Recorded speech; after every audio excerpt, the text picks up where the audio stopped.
ये कहानी एक ऐसे बूढ़े आदमी की है जिसे एक जीमा नाम की लड़की से प्यार हो जाता है और वो उसके साथ गपागप करने की कोशिश करता है।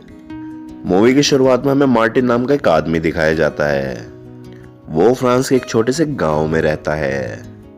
आगे मार्टिन हमें ये बताता है कि वो 7 साल पहले पेरिस से यहाँ पर आया था। यहाँ पर उसके डैड की एक बेकरी थी और तब से वो अपनी वाइफ के साथ इस बेकरी को संभाल रहा है। आगे जब मार्टिन ब्रेड बना रहा था तो अचानक वो ब्रेड जल जाता है। उसकी वाइफ के पूछने पर वो कहता है कि वो चार्ली के बारे में सोच रहा था कि कहीं वो आत्महत्या न कर ले।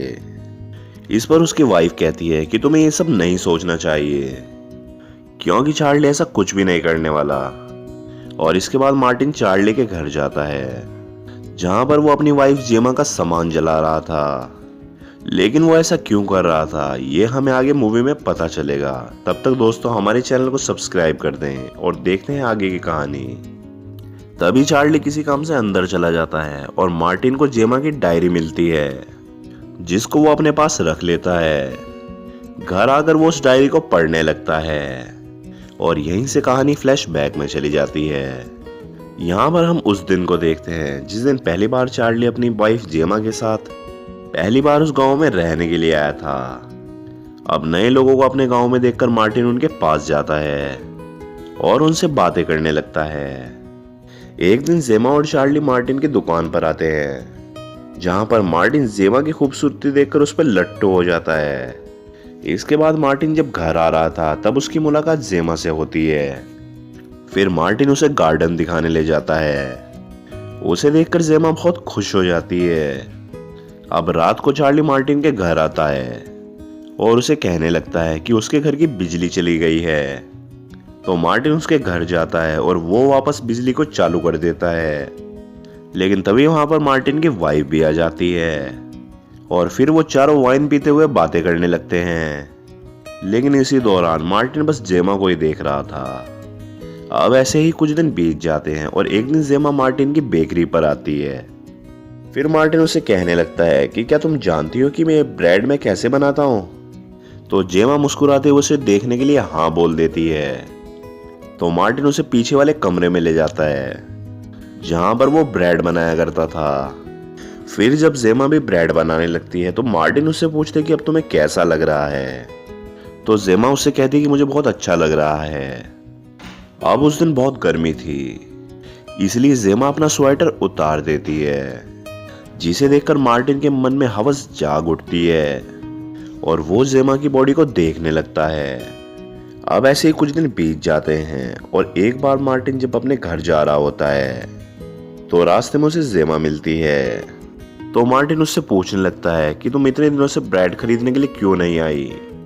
जिस पर जेमा उसे कहने लगती है कि वो अब डाइटिंग पर है और इसीलिए उसने कुछ दिनों से ब्रेड खाना बंद कर दिया है।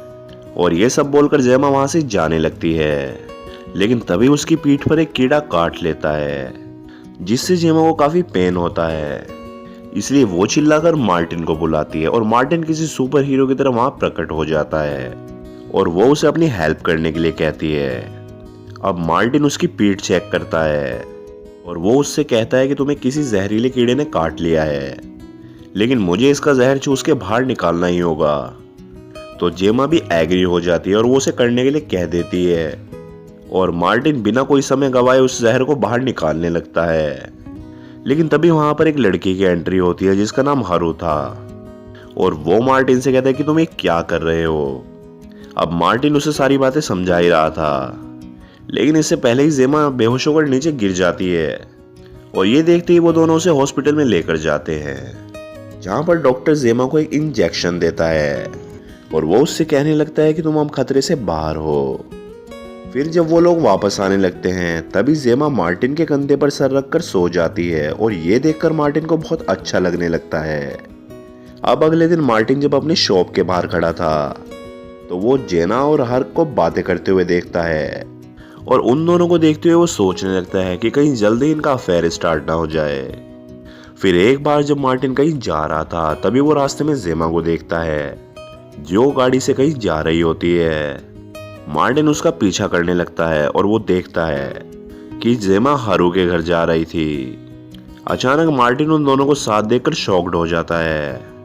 मार्टिन अचानक सोचने लगता है कि शायद जेमा उसके साथ वाइन पीने गई होगी, पर असल में जेमा हरू के साथ पलंग तोड़ने गई थी।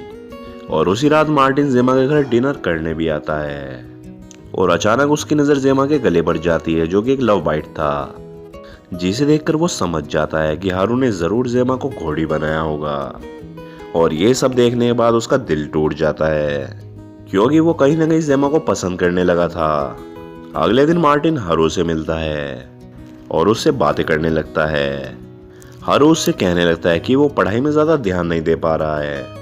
इस पर मार्टिन उससे कहता है कि तुम्हें तुम्हारी गर्लफ्रेंड को यहाँ पर बुला लेना चाहिए ताकि वो तुम्हारी पढ़ाई में मदद कर सके। लेकिन थोड़ी देर बाद हरू जीमा को अपने घर बुलाता है। यहाँ पर मार्टिन उन्हें चुपके से देख रहा होता है। जेमा हरू के घर आकर उसके साथ गपागप करती है। फिर मार्टिन को पूरा यकीन हो जाता है कि जेमा और हरू का अफेयर चल रहा है। अब ऐसे ही कुछ दिन बीत जाते हैं और एक दिन जेमा मार्टिन की बेकरी पर ब्रेड खरीदने आती है, लेकिन वो ब्रेड का एक टुकड़ा वहीं पर भूल जाती है और मार्टिन ब्रेड का टुकड़ा वापस देने के लिए उसके घर जाता है। लेकिन वहां वो कुछ आवाजें सुनता है और उन आवाजों को सुनकर वो वहीं पर छुप जाता है। खिड़की से देखने पर उसे पता चलता है कि जेमा और हरू गपागप कर रहे थे और जेमा हरू को आई लव यू बोल रही थी। और अब मार्टिन की बर्दाश्त की हद पार हो चुकी थी, उसे बहुत गुस्सा आ रहा था। और अगले दिन जेमा फिर से हरू के घर गपागप करने जाती है, लेकिन इस बार गपागप करने के दौरान जेमा से हरू की मॉम की एक कीमती मूर्ति टूट जाती है। इस पर जेमा उससे कहने लगती है कि वो अपने हस्बैंड से ये मूर्ति ठीक करवा देगी। फिर जेमा हरू से कहने लगती है कि हमें भागकर लंदन चले जाना चाहिए। और अगले सीन में हमें दिखाया जाता है कि जेमा को एक लेटर मिलता है और उसे पढ़ने के बाद वो हरू से मिलने उसकी ओर जाने लगती है। हरू की मॉम जब घर पर आती है तो उन्हें वहां पर उनकी फेवरेट मूर्ति नहीं मिलती और इस पर हरू उन्हें कहता है कि मूर्ति में स्क्रैचेस आ गए थे, इसलिए उसने पास में एक आदमी को वो ठीक करने के लिए दे दिया है। दूसरी तरफ जेमा को हरू का एक मैसेज आता है और उसमें लिखा होता है कि मैं तुम्हारे साथ लंदन नहीं आ सकता। ये पढ़कर जेमा को बहुत बुरा लगता है और वो रोते हुए वापस अपने घर चली जाती है। अब चार्ली को जेमा पर शक होने लगा था, क्योंकि जेमा चार्ली पर, जो कि उसका हस्बैंड था, उस पर ध्यान नहीं दे रही थी। इसलिए वो गुस्से में कुछ दिनों के लिए लंदन चला जाता है। और इसके कुछ दिनों बाद हम देखते हैं कि जेमा से मिलने उसका एक्स बॉयफ्रेंड भी आया है, जिसका नाम पैट्रिक था। और अगले ही सीन में मार्टिन उन दोनों को किस करते हुए देख लेता है। और ये सीन देखकर मार्टिन समझ जाता है कि ये कोई ऐसी वैसी औरत नहीं है, ये बहुत बड़े वाली है। अब अगले दिन पैट्रिक फिर से जेमा के घर आता है। अब जब वो दोनों बातें कर रहे थे तभी चार्ली भी अपने घर वापस आ जाता है। चार्ली जब अपने घर के अंदर जाता है तब वो भागकर घर के बाहर आ जाता है और मार्टिन से हेल्प मांगने जाता है। मार्टिन जब चार्ली के घर में आता है तो वो जेमा को मरा हुआ देखता है और ये सब देखने के बाद वो शॉक्ड हो जाता है। और इसके बाद वहां पर पुलिस को दिखाया जाता है। वो जेमा की बॉडी को पोस्टमार्टम के लिए ले जाते हैं और जब पोस्टमार्टम की रिपोर्ट आती है और मार्टिन को पता चलता है कि जेमा की मौत गले में ब्रेड फंसने की वजह से हुई थी।